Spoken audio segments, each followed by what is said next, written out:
Oke, halo, assalamualaikum warahmatullahi wabarakatuh. Kita berjumpa lagi dengan pembelajaran supervisi. Dan ya, sekarang kita berjumpa dengan kelompok 5. Di sini ada saya Milati Asna, kemudian ada teman saya Sela Saidatina, kemudian Nila Safira, dan yang terakhir itu Latif Muafa.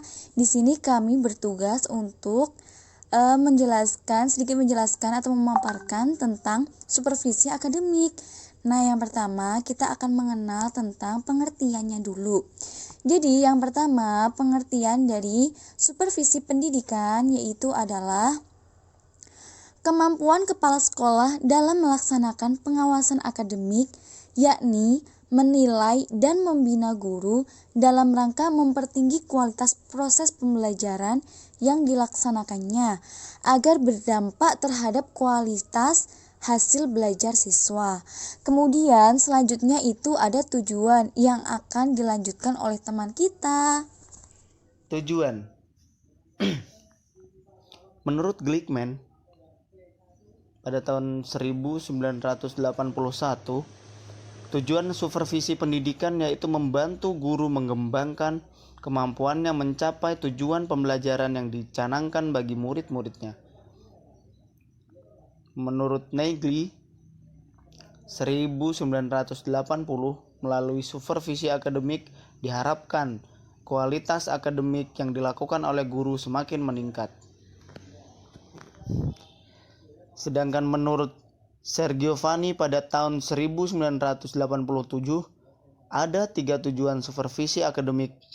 Di antaranya, yang pertama, supervisi akademik diselenggarakan dengan maksud membantu guru mengembangkan kemampuan profesionalnya dalam memahami akademik, kehidupan kelas, mengembangkan keterampilan mengajarnya, dan menggunakan kemampuannya melalui teknik-teknik tertentu. Yang kedua, supervisi akademik diselenggarakan dengan maksud untuk memonitoring kegiatan proses belajar mengajar di sekolah. Kegiatan memonitor ini bisa dilakukan melalui kunjungan kepala sekolah ke kelas-kelas di saat guru sedang mengadakan kegiatan belajar mengajar.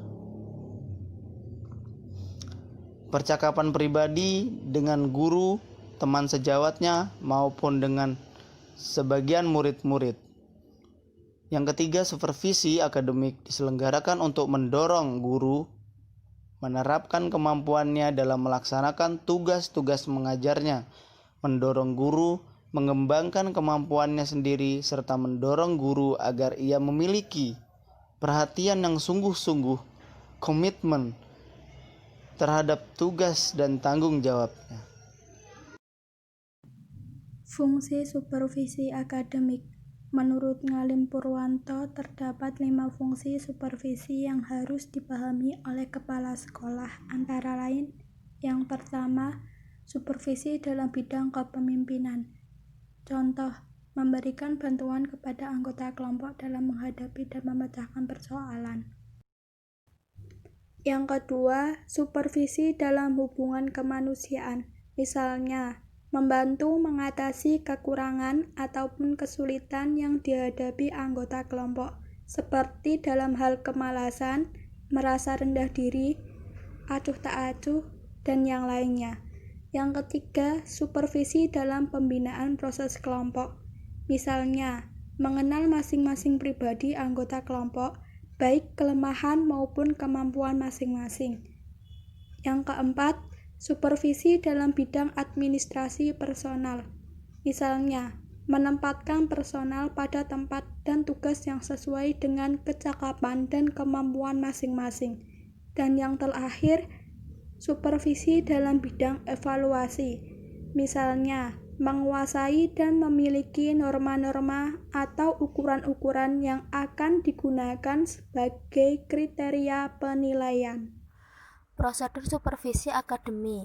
Prosedur supervisi akademi merupakan rangkaian kegiatan supervisi untuk memberikan bantuan dan bimbingan kepada kepala sekolah dan guru agar termotivasi melakukan perbaikan-perbaikan yang diperlukan dalam bidang akademik.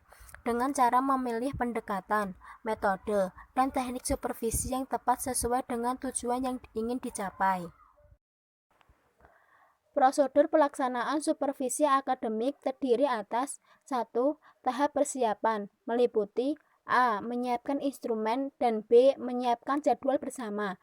2. Tahap pelaksanaan, yaitu pelaksanaan observasi supervisi baik secara langsung maupun tidak langsung. 3. Tahap pelaporan, meliputi A. Mengidentifikasi hasil pengamatan pada saat observasi, B. Menganalisis hasil supervisi, C. Mengevaluasi bersama antara supervisor dengan kepala sekolah dan guru, dan D. Membuat catatan hasil supervisi yang didokumentasikan sebagai laporan. 4. Tahap tindak lanjut, meliputi mendiskusikan dan membuat solusi bersama, B. Memberitahukan hasil pelaksanaan supervisi akademik, dan C. Mengkomunikasikan hasil pelaksanaan supervisi akademik kepada kepala sekolah Dan yang terakhir dan guru. yaitu adalah instrumen supervisi akademik. Instrumen adalah alat yang berfungsi untuk memudahkan pelaksanaan sesuatu.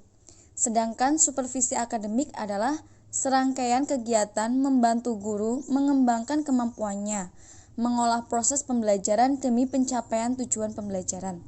Jadi, instrumen supervisi akademik adalah alat yang digunakan untuk membantu guru dalam mengolah proses pembelajaran.